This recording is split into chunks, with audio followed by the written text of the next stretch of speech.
পশ্চিমবঙ্গের পরিযায়ী শ্রমিকদের উপরে যে হামলা লাগাতার হচ্ছে ভারতবর্ষের বিভিন্ন রাজ্যে, তার মধ্যে একটা উড়িষ্যা। সেখানটায় আমার জেলার জুয়েল বলে একটা যুবক, জুয়েল রানা, তাকে কদিন আগে পিটিয়ে মেরে দেওয়া হলো। গতকাল আবার মুর্শিদাবাদের সাগরদিঘির ছেলে উড়িষ্যা থেকে ছত্তিশগড় যাচ্ছে, পিটিয়ে আগুন ধরিয়ে দেওয়ার চেষ্টা করা হলো। সে মৃত্যুর সঙ্গে লড়াই করছে। আমি আগামীকাল উড়িষ্যা যাব। পরশুদিন সকালে উড়িষ্যার সম্বলপুরে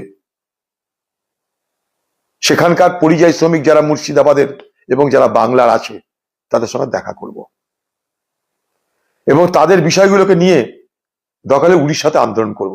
এত বড় কথা বলে গেলাম। উড়িষ্যায় বাঙালি এবং বাংলার পরিযায়ী শ্রমিকদের উপর নির্যাতন বন্ধ করতেই হবে। আমি এই মর্মে রাজ্যপালের সঙ্গে কথা বলার চেষ্টা করেছিলাম। রাজ্যপাল তার আমি সাক্ষাৎ চেয়েছিলাম, কারণ তিনি পশ্চিমবঙ্গের রাজ্যপাল, তারও জানা উচিত।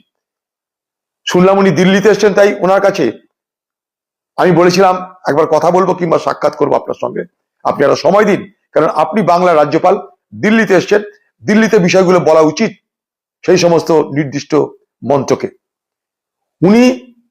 আমি দেখা করতে চেয়েছি শুনে উনি বলছেন না, আপনাকে আসতে হবে না, আমি আপনার কাছে যাব।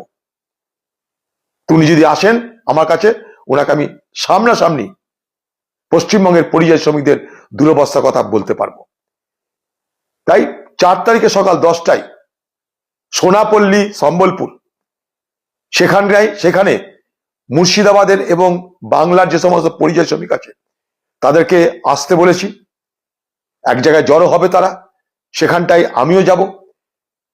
সেখানে কংগ্রেসের জেলা সম্বলপুর জেলার সভাপতি তিনিও যাবেন।